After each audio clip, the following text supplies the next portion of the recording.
Hi friends, అందరికీ నమస్కారం.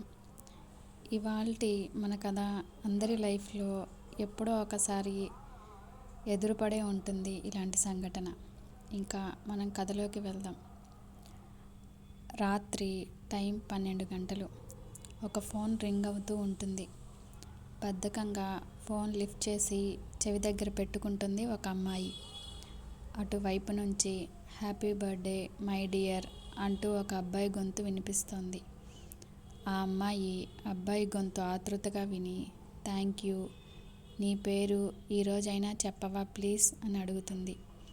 నేను ఈరోజు నీకు కనిపిస్తాను, కానీ నేనే అని చెప్పను, నువ్వే కనుక్కో అంటాడు. ఆ అమ్మాయి నీరసంగా, మంచిది, ఏం అవసరం లేదులే, ఇలా ఎన్నిసార్లు చెప్పావో, ఇప్పటి వరకు కానీ కనుక్కోలేకపోయాను. నువ్వు ఏమైనా అను, నేను నీకు కనిపిస్తా అంతే, బాయ్ అని ఫోన్ కట్ చేస్తాడు. ఆ అమ్మాయి ఫోన్ పక్కన పెట్టి లేచి కూర్చొని గడ్డం కింద చెయ్యి పెట్టుకొని, నువ్వు పరిచయం అయ్యి 1 year అవుతుంది. నువ్వు ఎవరో తెలీదు, ఎంత ట్రై చేసినా దొరకలేదు. నాకు నీపై ప్రేమ ఉండేది లేనిది తెలీదు, కానీ నిన్ను మాత్రం కనిపెట్టి తీరుతా అనుకుంటూ మళ్ళీ ఫోన్ రింగ్ అవుతుంటుంది. ఎవరబ్బా చేస్తుంది అనుకుంటూ ఫోన్ చూసి లిఫ్ట్ చేస్తుంది. అటువైపు 4 అమ్మాయిల voice, happy birthday my dear lovely friend Meena అని.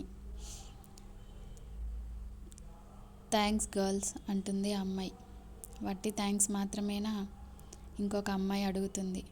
ఓయ్ చిప్స్ ప్యాకెట్, నువ్వు ఉండవే, ఎప్పుడూ తిండిగోలే నీకు అని అంటుంది. మూడో అమ్మాయి, అవును ఎప్పుడూ అంతే, అది నువ్వు చెప్పు మీనా, ఎక్కడికి వెళ్దామని అడుగుతుంది. ముందు గుడికి వెళ్దాం అనుకుంటారు. 4వ అమ్మాయి, పుట్టినరోజు ఎవరైనా గుడికి వెళ్లకుండా ఉంటారా, ఆ తర్వాత ఎక్కడికి వెళ్దాం అని అడుగుతుంది. ముందు గుడికి రండి, తర్వాత మాట్లాడుకుందాం. సరే, నువ్వు ఇప్పుడే వెళ్దామన్నట్టు మాట్లాడుతున్నావే, ఇప్పుడు టైం ఇంకా 12:45 మాత్రమే అయ్యింది. రెండో అమ్మాయి, అబ్బా నువ్వు ఉండవే లత, మార్నింగ్ 9కి గుడికి వెళ్దాం, రెడీగా ఉండండి. ఓకే కదా మీనా? అలాగే అనుకొని అందరూ గుడికి వెళ్ళడానికి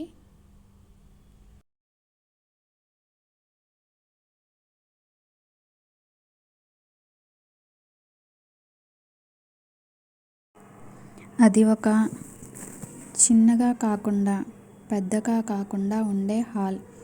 కిచెన్లో ఒక ఆమె వంట చేస్తూ ఉంది. ఒక రూమ్లో నుంచి ఒక అమ్మాయి బయటకు వస్తుంది. ఆ అమ్మాయి రెడ్ బ్లూ కాంబినేషన్లో లంగా ఓణి కట్టుకొని, simple jewellery with colour matching loose హెయిర్తో దేవకన్యలా ఉంటుంది. బయటకు రాగానే కిచెన్లో ఉన్న ఆమె బయటకు వచ్చి హ్యాపీ బర్త్డే మీనా అంటుంది.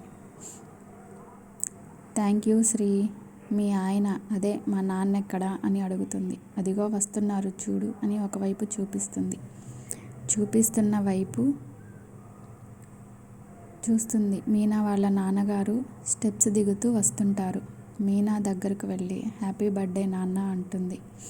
హ్యాపీ బర్త్డే బంగారు తల్లి. థ్యాంక్స్ నాన్న, గుడికి వెళ్తున్నా. నాన్న నువ్వు కూడా వస్తావా? నువ్వు వెళ్ళు తల్లి, నేను రాను. సరే నాన్న, తినేసి వెళ్ళవే, తర్వాత తింటా అమ్మా అని వెళ్ళిపోతుంది. అందరూ ఫ్రెండ్స్ గుడిలో కలుసుకుంటారు. అందరూ గుడిలో దేవుడికి దండం పెట్టుకొని ప్రసాదం తీసుకొని బయట మెట్లపై కూర్చుంటారు.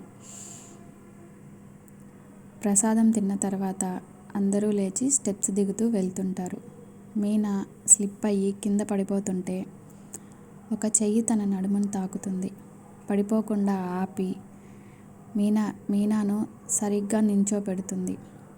నించోబెట్టిన ఆ వ్యక్తి ఒక పరుగులాంటి నడకతో మీనాకు కనిపించకుండా వెళ్ళిపోతాడు. ఇది ఫ్రెండ్స్ స్టోరీ. తరువాత ఏమవుతుంది? మీనా అతనిని కనిపెట్టగలుగుతుందా? అతను ఎదురుపడినా కనిపెట్టలేకపోతుందా? తెలుసుకోవాలంటే కామెంట్ చేయండి.